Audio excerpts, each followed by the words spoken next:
filtered in and yeah, ready to go.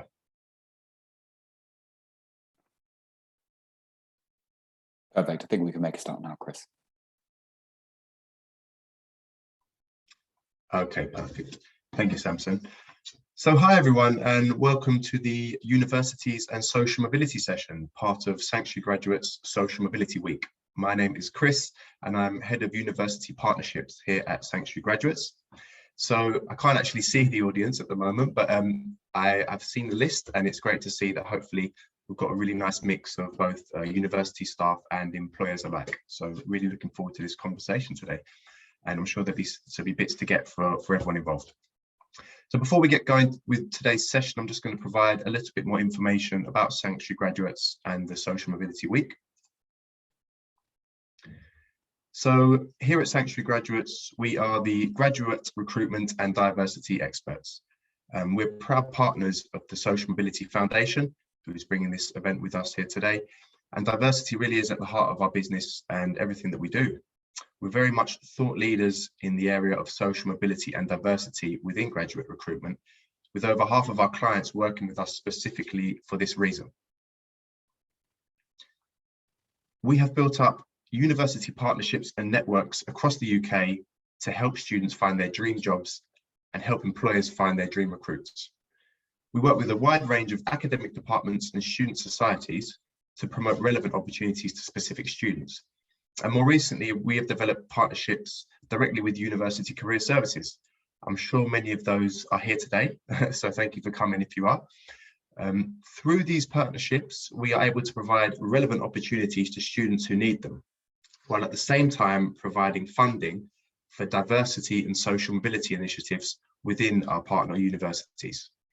So if you'd like to find out more about how we can work together, please just drop me an email or connect with me on LinkedIn after this event. I'm always happy to have a chat. Coming back to this week and today's session, just first of all of these sessions this week are being recorded and can be accessed after the event. So don't worry if you've missed any of the previous ones or you can't make any of the ones coming up, because we will be sharing them after the event. But here's a bit of a recap of what's happened so far and what's to come. So on Monday was a great introduction to social mobility, led by Samson, who's on this call today. Some really great insights and background on the subject, and just really useful if you want to get your head around the topic and you want to know a bit more context about what's happening in regards to social mobility. Yesterday was a great session, really interesting, all about employers, so specifically for our employers. Tom Freeman, the founder and managing director at Sanctuary Graduates, led the session and was joined by KPMG, W Communications, JLL, and the Social Mobility Foundation. Really interesting discussion, and it was all about how employers can improve their socioeconomic diversity within their early careers recruitment. So again, if you missed it, do check it out if you get an opportunity. We'll be sharing it next week. Tomorrow, it's the student session. So we will be joined by students on the Social Mobility Foundation's Aspiring Professionals Programme, a really wonderful programme that takes students from school through to university. And we'll be exploring the specific barriers young people are facing in education and work, and also discussing their experiences. And then on Friday, it's specifically about the Social Mobility Employer Index. So this is very much led by the Social Mobility Foundation, and it's all about obviously the employer index. How do you make a submission, what's being measured, and giving you some tips for completing the index. So if you're an employer who wants to up your game and sort of score yourself in regards to social mobility, then that's a really interesting session and definitely worth attending.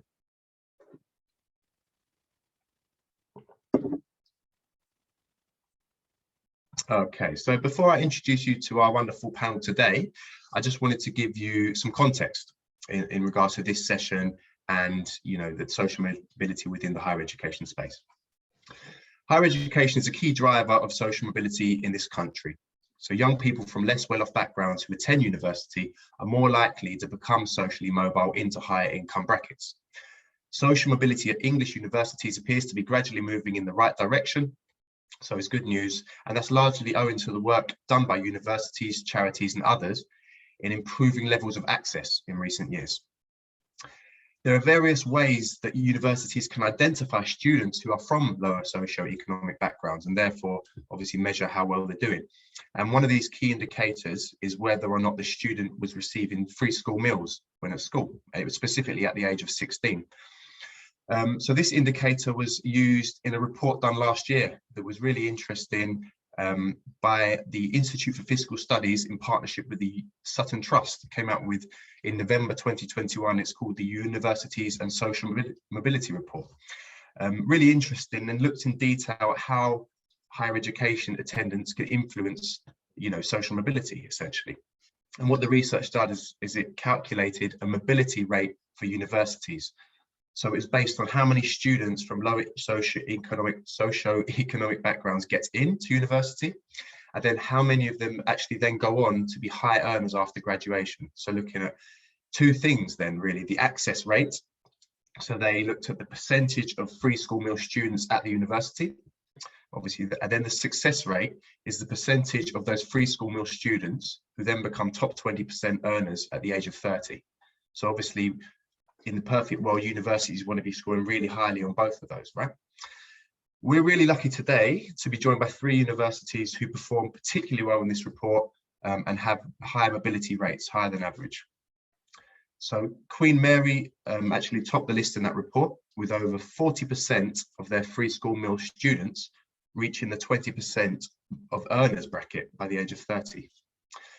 Greenwich also performed really well in the report and are amongst actually in the top 5 UK universities for their mobility rate. And then Bradford are with us today as well.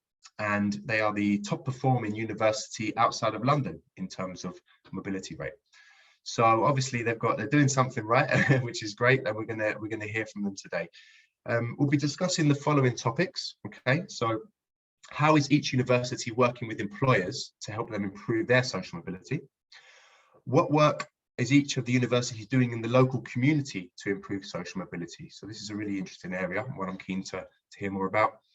And then we'll also be discussing the impact of virtual engagement versus face-to-face engagement and the impact that this has had on our lower socio-economic students. So quite a sort of current topic and one that I'm sure will be interested to hear about. And then of course, we'll give you some time at the end for questions from the audience. So throughout the session, please do put your questions into the Q&A section, and I will do my best to get to as many as possible at the end. So that's enough from me. I'd just like to introduce our panel now. So I will let them introduce themselves, beginning with Lindsay. Hello everyone, my name is Lindsay Shira and I am the Employability and Student Development Programs Manager at Queen Mary University of London. And Giannina. Hey everyone, my name's Giannina. I am the Associate Director for Employability and Apprenticeships at the University of Greenwich. I should probably also mention that I'm a Director for the Institute of Student Employers, and I also sit on the Equality, Diversity and Inclusion Task Group for AGCAS.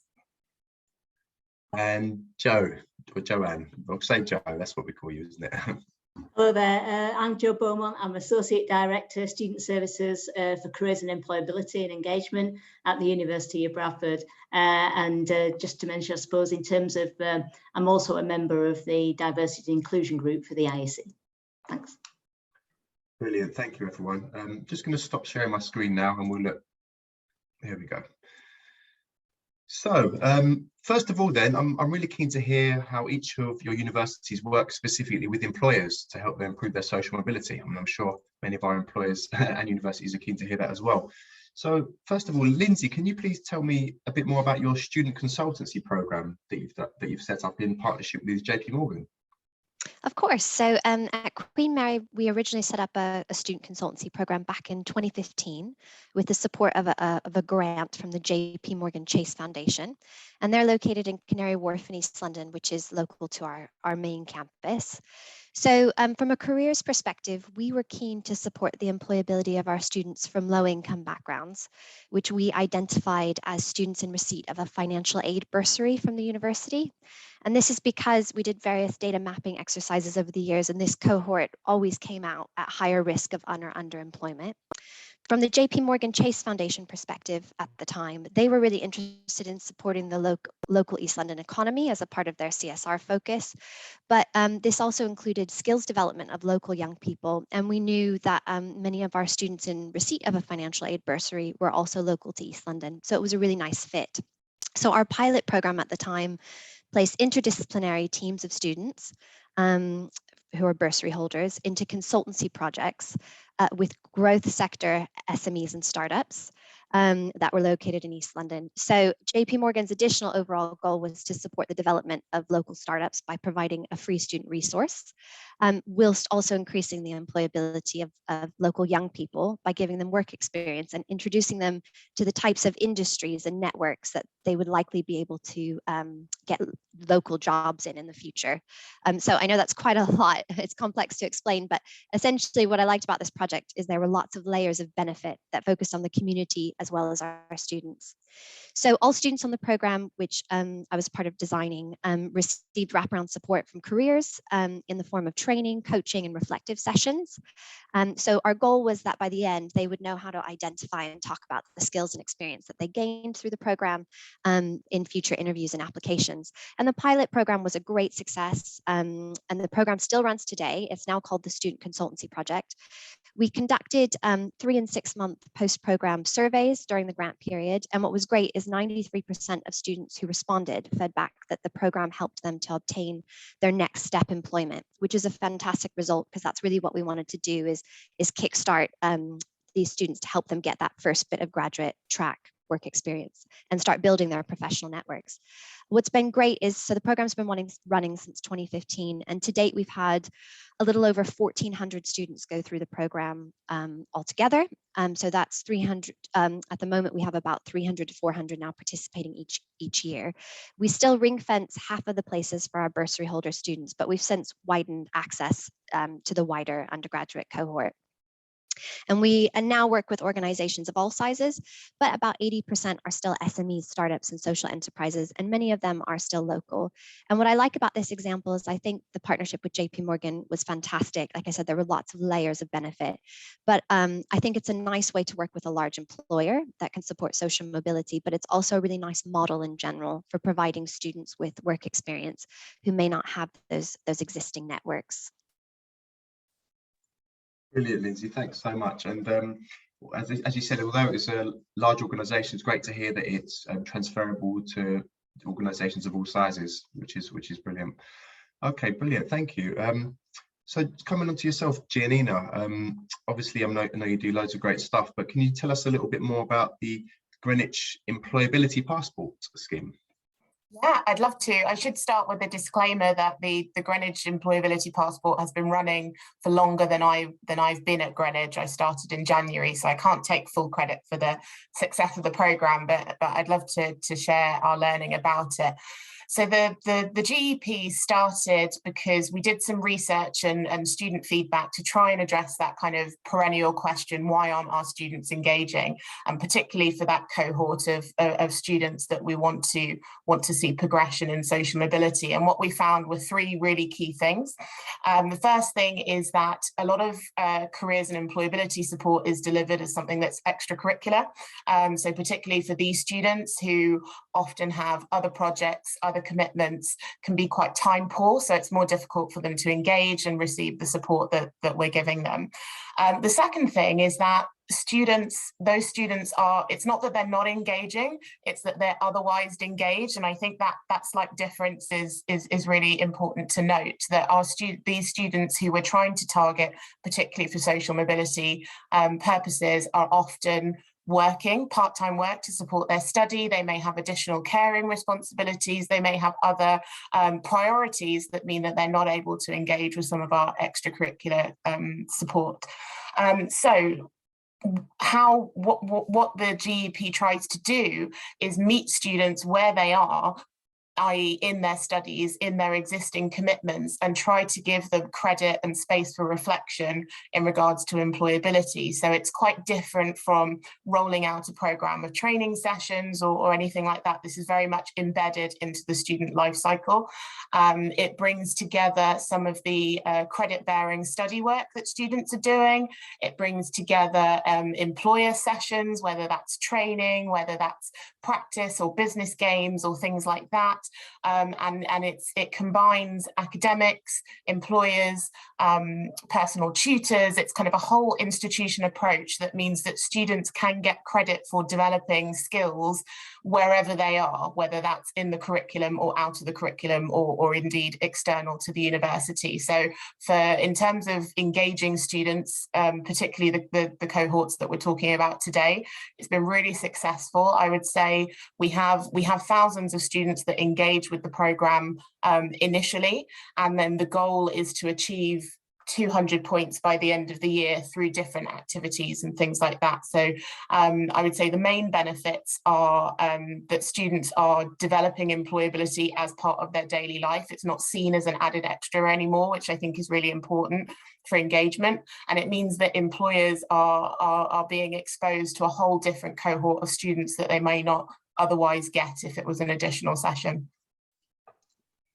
Brilliant, thanks Janina. And I think yeah, loads of really obviously great stuff. And I think the bit that shines out to me is you fitting it into their schedule, isn't it? You know, a lot of these students are working, they've got part-time jobs and they're busy, aren't they? So yeah, really, really good stuff. Joe, can you talk to us a little bit about stuff that Bradford are doing, particularly around the inclusive employer network? And also, I know you've set up a bespoke program for internships with Morrison's as well. Yeah, of course, Chris. So Bradford Inclusive Employer Network, so this is quite a recent development for us, really. It was launched in December 2019, so just before the COVID kind of hit us, and we launched it at the university. And Career Employability Services via our Graduate Workforce Bradford project is a founding partner of the network, although the network actually is organised and funded by our Bradford for Everyone partnership, which is operating across the district on a range of partnership activities. So the Inclusive Employer Network, we've got around 100 members at the moment, and the focus is very much about working with those organisations to look and support them about developing diversity and inclusion in their workplaces. So through our Graduate Workforce Bradford project, we've been working with the network in several ways, really. As I say, we're a founding partner, held the launch event at the university. We've been actively recruiting employers to become members of the network and participate in the activities, and very much promoting the work of the network through our social media and website, etc.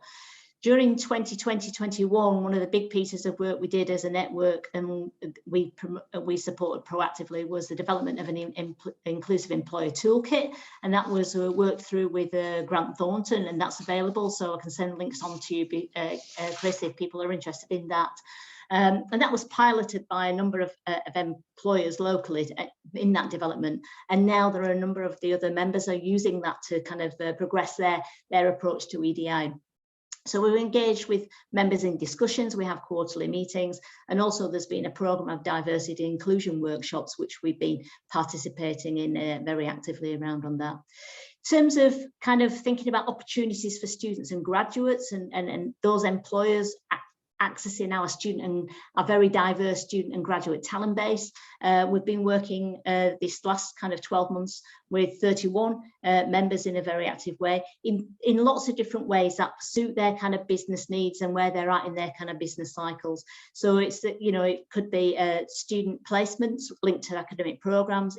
It could be this summer experience program that we run. Absolutely curriculum life projects, mentoring, getting involved in employability activities like mock interview and assessment centres, and also workplace visits. So it's quite a flexible approach in terms of supporting employers in terms of accessing that student and graduate talent. A particular one, as you say, we've been working with Morrison's. We have many students at our university who are from ethnic minority backgrounds, particularly Asian background. And so we've been working with the EDI head and the head of recruitment at Morrison's, and we set up a positive action programme that is particularly targeting our Black and our Asian students. And we're just into the second year of that, but basically each year there's 4 internships that are offered for an 8-week period as a minimum. Morrison's are working with students, a wide range of students, in terms of supporting applications and interviewing and thinking about strength-based interviews, etc. And then the selection through into the placement, the 8-week placement. Students are predominantly based with one department, but they experience a breadth across the departments of Morrison's, and we're lucky in Bradford because we've got Morrison's HQ with us based, and also very much shadowing the SMT teams there, etc. So on successful completion, our students, if they're second year students, are offered part-time work during their final year, and also they have a fast track entry point into the assessment centre stage of the graduate recruitment. So we've just completed our recruitment for our second year. So we've got our 4 to kind of go through, and 3 from the first year are kind of in the process of the graduate recruitment. And what's been good is that through the network, we can share practice, and we've got a similar programme now that's been developed with Lloyd's, and we've got some further conversations going on with Yorkshire Building Society. So it's a good, just one example of where a particular model is kind of transferable with some flexibility into kind of other situations. So the network for us, it's great because it's Bradford-based employers, and many of our graduates want to move into work within our local area. It's about sharing practice, sharing experiences, and in some ways it's a safe space to have some really open conversations about EDI matters and for employers to kind of share their practice. So that's what the network's about, and you know, we're really keen to support its future development. Thanks, Jo. Sounds great, and yeah, so much going on, and great to hear, I guess, that you've got a mixture of the real flexible stuff, but then also the structured programs, so something to suit everyone in terms of employers and students. So yeah, really good, thank you. Okay, cool. So great to obviously hear about the work you're doing specifically with employers, but one thing that come up in our conversations before this was the work that you're all doing within your local communities, and I think this is obviously crucial when we're thinking about social mobility. So back to you, Jo. So can you tell us a bit more about the Graduate Workforce Bradford project, please, and the community events that you've been holding across Bradford as part of this project? Yeah, of course. So Graduate Workforce Bradford is a project that we launched in 2019. We have some OFS funding for that. And we've got 4 main work streams, and community engagement is one of those. Just to give you a little bit of context about the university, 52% of our students come from the Bradford district, and 78% of our students are from an ethnic minority background. So for Career and Employability Services team, we know anecdotally, but now we also know through some of the research that we've been undertaking as part of the Graduate Workforce project, how important place is on the career decision making, particularly of our local students. And also, as I say, the majority of our students from an ethnic minority background, and we also, through that research, know how important culture, community, and family are often informing and influencing and you know, enabling that kind of career decision making. So that's some of the context, and just some of the key findings from that research that have come from our communities and also from our students is, you know, highlighting a lack of awareness among students in our local communities about labour market in Bradford and across the region. Sense of that can only aspire to what they can see to, find it difficult to kind of visualize their self, you know, what could be a possible career, what is their possible future self like. So that kind of side of things. Concept of career versus, well, university is the destination or it's about a job. So kind of conversations about what do we mean when we talk about career, how can that develop, etc. And also, you know, positive choices about staying local. Our students will very much talk about the social, the emotional, the financial support they very much value by staying local within the local area. And also they do talk about a safe space as well. So it's important for Career and Employability Services team to engage with a diverse range of our communities, because we know that they're a big part of our students' lives, and bringing businesses and communities together. So since 2019, we have been working with our communities in a very proactive way, although COVID got in the way. So we had to have some of our activities online through our South Asian Discussion Forum. But the majority of our events, we have 25 events so far, have been in person. And we've really been picking those up since we came out of lockdown towards the end of last year. So our events, as I say, the ones that we've been holding in person, we've had them in a range of community settings across the district. It might be community centres, but also enterprise centres, local business centres, etc. And we've had them across the day, and we're very much guided by our local colleagues and community leaders and community activists on in the locality of what's going to be the best kind of event. Is it something we arrange specifically, or do we link into other activities that are already going on? And the key thing is really about a conversation. So at these events, we've very much been delivering these events with community leaders, community activists, but also with local community residents. We've also had business representatives at most of the events that we've been running, our own staff, absolutely students and graduates. And they've been quite informal affairs, food, it's a conversation, it's a dialogue, it's sharing perspectives and experiences. That's what it's been about. But we have also used it to talk about some of those themes, share information about some of the labour markets, some of the employers talking about their sectors and talking about their own organisations very much. And some of those organisations have been from that inclusive employer network. So they're very much promoting kind of, that openness about diversity. And it's really important that local companies are reflecting their local kind of communities, etc. So that's the focus that we've been having. And for us as a team, it's given us a lot more insight into Bradford as a district, some of the issues and the kind of aspirations and things that are around in the kind of community dialogue, but also really increased our connections with people.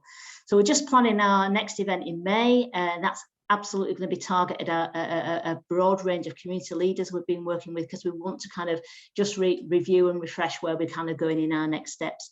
So it's University of Bradford for Bradford. So it's important through our Graduate Workforce Bradford activities that we're engaging with communities just as importantly as we are with our business communities.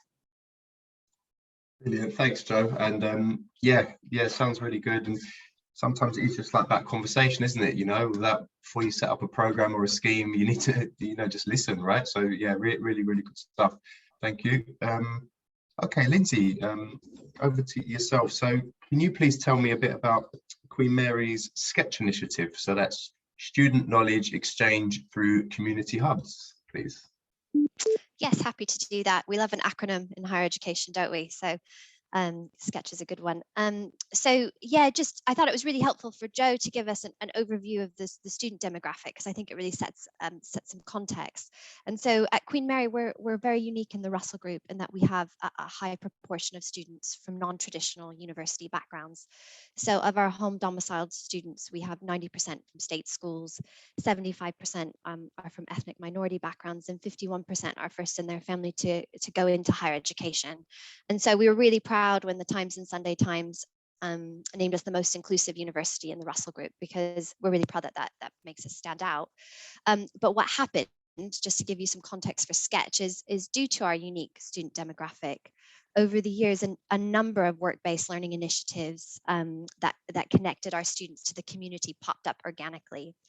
And in 2020, we launched a new initiative, which I've been lucky to be a part of, and that's Sketch, which brought together both new and existing work-based learning programs from across the university to create one student-led professional services organization that provides pro bono support to the community. So to give you a bit more detail, what Sketch did is it brought together our Legal Advice Center, which offers pro bono legal advice to individuals in the community.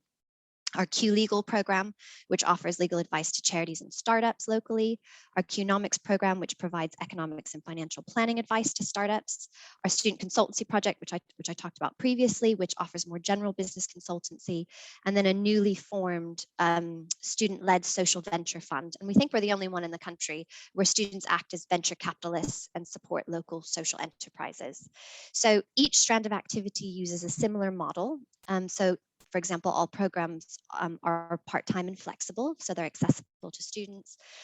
All students get the opportunity to apply their learning to a real-life project under the guidance of either university staff member or relevant professional. So for example, we have a lot of actual lawyers helping on the legal programs. And all students receive between 7 and 10 hours of training and support. So they're very much training development programs. And lastly, all programs are recognized on the student's digital transcript, the HERE. So in addition to this, we had a newly developed social impact unit, which provides support to all of us to help us quantify our social impact on the community. And this has been a really interesting area that I've loved learning about. What's exciting about the Sketch project is it's really brought together lots of different sections of the university to collaborate, share, and really unify what we feel at Queen Mary is our best practice. And we're also getting a lot more cross-disciplinary community projects, which I think is fantastic because the world of work generally is interdisciplinary or cross-disciplinary. So I think it really helps reflect the reality of the world that our students are going to go work into. So a good example of that is last year, our computer science students and our law students worked together to deliver a bespoke project for a legal advice app. We're also getting new pillar activities. So for example, I've been working with an academic in our School of Electronic Engineering and Computer Science who's developing a tech consultancy. So our computer science students are going to act as tech consultants for pro bono projects for the local community. And that will be a new activity under Sketch. So from a community engagement perspective, it's great because we now have one clear front door or one engagement pathway for the community to engage with a variety of student-led pro bono services. And it's still in its early days, this initiative, but I think it's really exciting because there's so many different ways that it can develop. So I'm really looking forward to seeing what happens with Sketch as time goes on.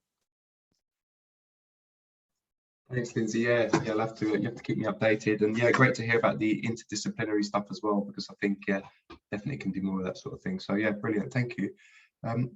Giannina, can you please tell us a bit about how you've been facilitating volunteering in the local community? And I know you've also created a priority track for engaging with local businesses and SMEs as well.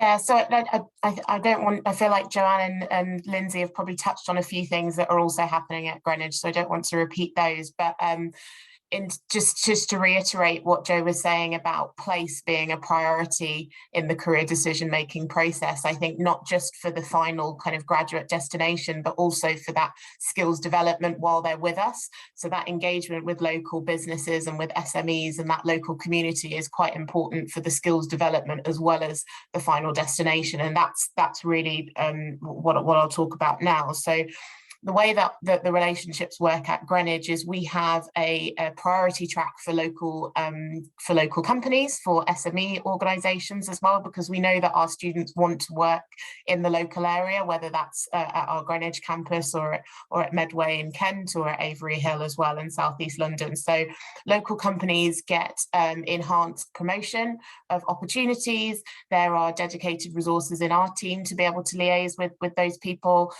They get advanced listings of events and things like that, and just that kind of enhanced promotion to really sell the nearness of that community for our students has been really beneficial.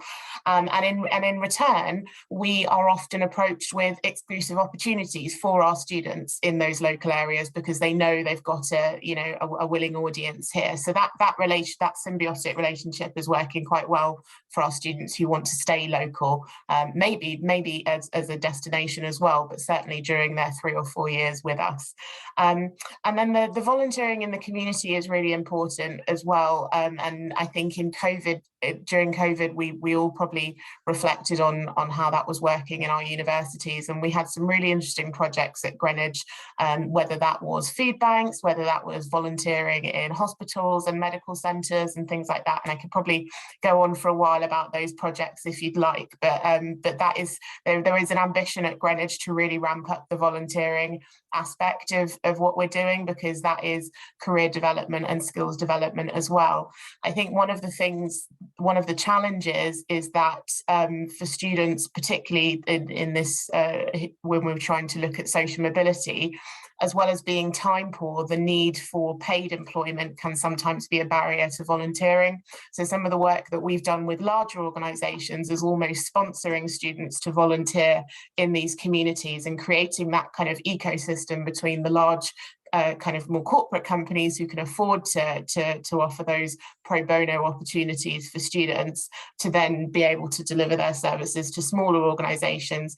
I think universities are quite an important facilitator in that ecosystem. Brilliant, thanks Giannina, and yeah, great insight into how the work that the large organisations can impact the smaller ones. So yeah, really good, thank you. Okay, cool. So the next topic that we're going to cover has come up in a lot of conversations that I and my colleagues have had with universities and employers over the past year or so, or longer than that really. But it's about the impact of virtual engagement in comparison with face-to-face engagement. So since the pandemic, obviously university career services and employers have had to virtually engage with students much more and are continuing to do so on varying levels.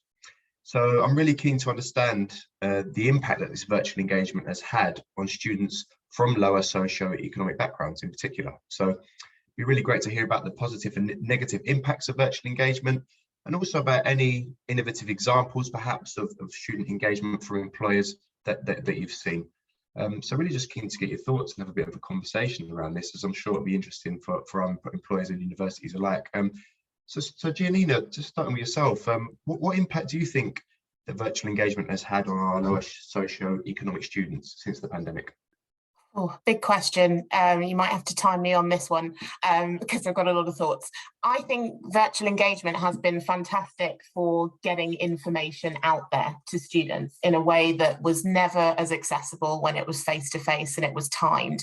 Another big success of virtual engagement is on-demand information as well. I think that has really expanded, not just at Greenwich, but probably every university has invested in its kind of online resources, on-demand recordings. Students are now able to access at any time the information they want about employers and opportunities in a way that they couldn't 2 years ago. And I think that is here to stay, definitely, and we're investing in making sure that that stays. I think some of the limits, you have to think about the digital divide, particularly in COVID, for students who weren't able to access the resources at university to be able to get online and were relying on connections at home. There's a real divide between who can engage virtually and who can't. I think some of that redress is being balanced as we're moving back to campus now, and we're able to be able to give that technology to students to be able to support them with digital engagement. I think for me, the biggest challenge is the lack of accidental traffic, as I call it, for engagement. So, you know, virtual engagement relies on that click to engage. It requires on that subscribing or that following. And I think that's a lot more difficult to foster in a virtual environment than it is at, say, a physical careers fair. When you walk past a stand, you're not quite sure who the employer is, but you'll go and have a chat with them anyway. Whereas virtually, that's about 2 or 3 conscious and intentional clicks. So one of the things we're looking at is how to get that kind of occasional and accidental traffic going in the virtual world. Well, keep me updated, Giannina. So good luck with that. Sounds like a tricky challenge.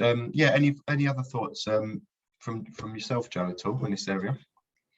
I think likewise, I think it's opened up a lot of access to information and events and things like that. So it's been quite fluid. I think the other thing for us is that the virtual internships was a great opportunity for quite a number of our students, particularly during the COVID lockdown times, but they've continued as well. So that's been great. And we've not only had local and regional virtual internships, but we've had international internships as well. So that's really opened up that, you know, when we talk about mobility and location, that, you know, people can be doing their experiences, you know, far and wide now. So that's been a bonus, I think, around that. We've also seen that the mentoring, there's been a kind of an expansion around some of the kind of mentoring through kind of an online, very much still, you know, it's about that relationship and that rapport, but that again, I think has been made mentoring more accessible for some of our students and graduates. Likewise, in terms of the career fair, I mean, we held our first virtual career fair in May 2020. We've moved now to that, as you were saying, Gianna, about the kind of traffic and things. We've moved to a mixed model now, where we're having 2-day events, where one is on campus, one is virtual. We're finding that works really well for a number of our employers who perhaps wouldn't have necessarily been able to come to campus, but we've expanded our kind of relationships with employers from that perspective. But excuse me, we're very much trying to use that small group informal conversations also during those events as well. And we've recently moved on to a new careers platform for ourselves, Handshake, and that's offering excuse me, the opportunity for employers again to formally highlight that they're open to very informal conversations about opportunities that they're putting on there, and we are able to track that, and we know some of our students are taking that up. So I think those kind of things are positives around that. In terms of some of the negatives, we had a lot of digital divide and poverty as we moved into the kind of COVID, and the university actually put £500,000 aside to support that. Hard, you know, in terms of laptops, dongles, access to Wi-Fi, etc. But we also found space at home, whether it be to study or to engage with employers and opportunity, was a challenge for many of our students, having private space, quiet space. So again, for some of the students, we were opening up campus to be able to come onto campus to do interviews with employers, etc., just so that they felt that they got that privacy and that quiet time.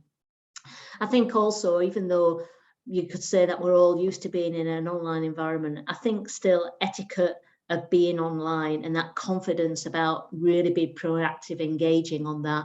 I think that is something that we're trying to still, through different workshops and activities, develop with students and graduates. And I think, you know, that does differ tremendously sometimes across students. So I think in terms of some of those more formal environments and that confidence and that etiquette around some of that. So I think there is still, you know, some divides or barriers, should we say, around in terms of that online engagement. But there are positives, and it's trying to emphasise those positives and really encourage our students and graduates to engage with that online virtual world, because that's going to be our norm going forward, isn't it? It's much more of a mixed model now. Yeah, thanks, Jo. Great insight. Thank you very much. Lindsay, what about yourself? Do you have any thoughts in this area? Thanks, Chris. I mean, I agree with everything Giannina and Jo said. So much of that aligns with our experience at Queen Mary. I mean, we've had a lot of positives, like we've had a lot more international projects and internships, massive increase in mentoring. Also had a real issue with our local students, particularly lacking quiet space to conduct, you know, to attend an assessment centre, an interview. So yeah, all of that really aligns with our experience. What I would say is at Queen Mary, we've run a number of student surveys at the university around virtual versus face-to-face, and they always seem to come out about 50-50. So I've come to the conclusion that if you work off of a student's individual preference, this is one of those areas that will always vary based on a person's individual circumstances and personality type, which I think is tricky now that the cat's out of the bag and we have different, you know, students have that choice. So that's why I really like Jo's model of the fair and that approach to doing one virtual and one face-to-face day. I would say that from myself and my team's experience, so like many, we continue to run all of our work-based learning internships, employer engagement activities virtually throughout the pandemic, which has been great to some extent, particularly around accessibility for some students. However, I'm aware that the overall impacts of the pandemic are quite complex. So by no means are my observations scientific, But myself and my team have anecdotally noticed that by moving opportunities virtually, our students have missed out on some really important learning and confidence building opportunities, particularly around those softer skills. And I think Joe touched on this, and I would argue maturity building as well. So I guess if you think of your own learning and personal development when you were that age, that happened, just do things like think about what you're going to wear before you go to an office, think about dress code, mapping your route to an employer's office, walking into a big scary building and checking in at reception, sitting in an environment that's very foreign to you, and just learning from listening to people's conversations and witnessing their interactions in a working environment. So there's so much personal and professional growth that I think is lost by students not having this. And arguably they could be sitting in their childhood bedroom, which they might be sharing, with other people. So I think that it is kind of sad that students have lost that, because I think that is a big opportunity to learn. And I suppose from a social mobility perspective, the students from lower income backgrounds arguably benefit the most from these interactions, because they might be the ones that might lack confidence, but also they lack that existing connections or maybe exposure to those industries that they would like to work in post-graduation. So we're really working at QM to get as much of our work-based learning back to at least having some elements face-to-face, because I do think that that's quite important, that students start getting that softer learning from just experiencing life again. Yeah, thanks, Lindsay. Brilliant. So yeah, I guess from what you've said, I think obviously a mixture is key, I would say, obviously, and I've heard that from conversations I've had as well, that a lot of the feedback from students is very split, hence, the mixture of virtual and face-to-face, really important. We've got a couple of questions that I'll get to in a moment. In fact, I can probably get to them now. We've got a few coming in, so I'll bring up some questions. A few quite specific ones, but we'll start with a general one, which is open to anyone really, and it's around engagement within the last year. So has anyone seen a drop in engagement across the board from students in the last year? I'm assuming we can talk about virtual and face-to-face, but yeah, has anyone got any thoughts on engagement in the last year and how it might have differed to the soon after COVID period? Anyone's free to answer that one. I'm happy to jump in. I think that the picture at Greenwich is quite mixed, actually. And I think just building on what Lindsay says about kind of that mixed method approach, I think what I've noticed at Greenwich is that students want certain information virtually and some information face-to-face. So, for example, our mentoring numbers have gone through the roof. We've seen no drop. We've actually seen a lot of increases. Some of the more traditional workshops that we might have delivered, we've seen a drop in engagement. So it's a very balanced picture, but I think we're starting to see how students want to see different things delivered. And we're never going to go back to a stage where it's all virtual or all face-to-face, because now students have seen both options and they can make those kind of choices for the different bits of information they want to get. So yeah, sorry, it's not a definitive answer, but yeah, we've seen pluses and minuses according to the different activities. Thanks. Yeah, I just have something else. I agree completely with Giannina. That's been our experience at Queen Mary. I would say that for particularly our extracurricular employability programs, we've seen the biggest drop we've ever seen. And when we've talked to students about that, they have talked about, which this has been sort of a marked difference from previously, because we always try to talk to our students and listen to them, but they've been really stressed academically, more so than ever before. I think they found the blended learning very difficult. They've talked about maybe even adjusting back to face-to-face difficult. Deadlines as well. They've just said that they've been so sort of stressed out by the academic experience that they don't feel like they have as much room for the extracurricular. I'd be really curious whether that's been the experience at other institutions, but what it's meant is we've had to think really hard about making our extracurricular opportunities as accessible, like part-time, really flexible. We've had to work with students, and help them work with their employer hosts sometimes about being flexible about deadlines, but we've been really listening to that and trying to think about how we can rework what our offer is based on their experience at the moment. Yeah, thanks, Lindsay. I think that resonates with a lot of conversations I've had with many of my university contacts, in that a lot of the people coming back to university are so just happy to be back and doing the social stuff that the extracurricular stuff has maybe been pushed to the side. So yeah, it's an interesting point. Joe, have you got any thoughts around this area in terms of engagement over the last year?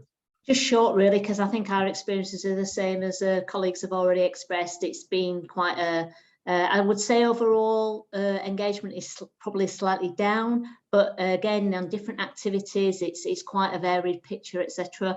And on certain activities, we've found that the online really works really well, particularly on our workshops, even though we do offer in-person workshops each week.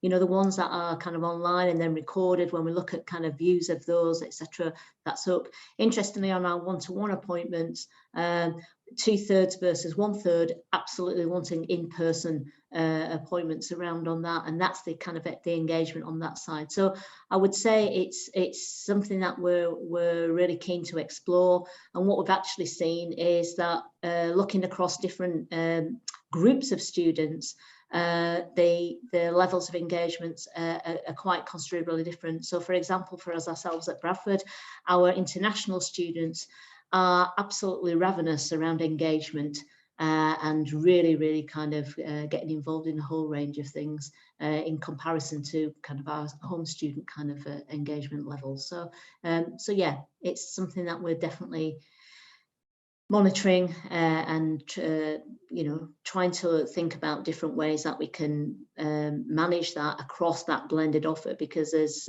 Lindsay said, you know, very much of this is about that kind of personalisation approach and seeing how different students want to engage with in different ways. So I think that's going to be something that will occupy career and employability services minds over the coming years, more of this personalised kind of approach. Thanks, Joe. Okay, so a couple of specific questions. First for Giannina. So how do you incentivize students to get involved in the Employability Passport programme? And then, well, for that, first of all, yeah. Yeah, so the way that we structure the programme, there's the overall ambition to get 200 points by the end of the year, but we have kind of milestones and we have prizes, whether that's kind of come to an exclusive networking event, whether it's an insight visit with an employer or gift vouchers. So there are kind of prizes along the way for students to collect as they gather these experiences and evidence them and report them. So it's ongoing incentivising. Brilliant, thanks, Giannina. And then the second part of the question is, you mentioned something about sponsoring students to volunteer. Who does the sponsoring and how much, sort of thing? Yeah, so it depends. Normally, it will be the larger organisations who are sponsoring the students to do work in smaller organisations. So that can either be through match funding for salaries, or full funding sometimes, depending on the company, or secondment opportunities or things like that. We, as the university, have also contributed to some of that sponsorship as well, usually on the match funding basis. Thanks, Giannina. Okay, a question to Lindsay about the Sketch programme. Are the consultancies paid, and do students get any financial compensation? No, that's a really good question, and it's something that we've looked at quite a lot over the years. These programs are unpaid, but they are more training programs, we would say. So we do try to make them accessible by making sure they're part-time and very flexible, but students are pretty much given training and support every step of the way. So they are all very much designed to give our students, it's more of like confidence building and giving them that first bit of work experience that they can put on their CV in a safe space, that they can have coaching and guidance. Yeah, I mean, that is very much the model. We have talked about trying to make this in curricular, because that would be fantastic, wouldn't it? But at the moment, it goes on the higher education achievement record, and yeah, that's the model that we have at the moment. Thanks, Lindsay. Okay, just going through the questions. There's one for Joe, and I think this is around the employer toolkit made with Grant Thornton that you mentioned earlier. So someone's just asked if you could share that. But what I might do is, if you can send that to me, I can share that with everyone and just include it as a link within the follow-up email. Yeah, cool, brilliant. There's another question about, are all opportunities paid? And again, I guess it can vary on program to program. For example, Lindsay's mentioned that was more of a learning opportunity, but obviously great, it's always good to get as many paid as possible, as we all know. And then let's have a look. Okay, yeah, one final question about community engagement. So it's really important, obviously, and someone's asked, where could universities look into groups, business or activists to link in with them? Is there a main platform used? How do you sort of contact people within the community? Any advice around that? I know for me, it's not a single platform. You've got, you know, chambers of commerce, local borough councils will often have business communities that you can tap into. It's definitely more an art than a science, but their local enterprise partnerships as well have been really helpful. Yeah, there's a few, probably easier to send them with Joe's toolkit afterwards, some recommendations. That'd be great, yeah. I would just echo Gianina on this one, in that we call them gateway organisations at Queen Mary. So you define what community you want to engage with, and there's always a variety of gateway organisations. I think Gianina gave some really good examples there. But even like if it's charities, there's usually several, you know, charitable organisations, sometimes around like a particular borough. So it's, yeah, I agree. Absolutely, same for ourselves. I think you just need to start that kind of conversation, probably within your local council might be a good start, because they'll have an oversight of voluntary and community organisations, any structures they may have being organised kind of across your local areas, and that's a starting point. And I think from there, it's building up that network, because there's a plethora of organisations out there doing great work with a whole range of different communities, and it's just kind of making those connections, whether it's charity, community or faith groups. Perfect, thanks Joe, and thank you so much to our panel.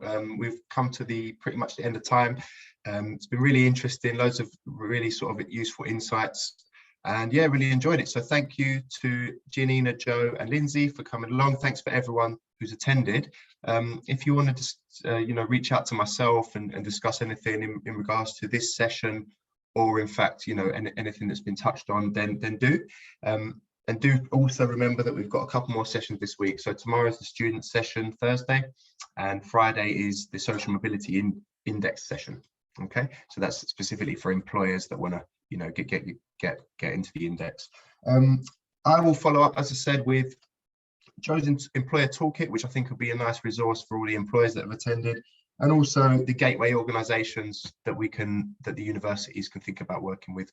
And yeah, thank you so much to everyone who's attended. Bye-bye.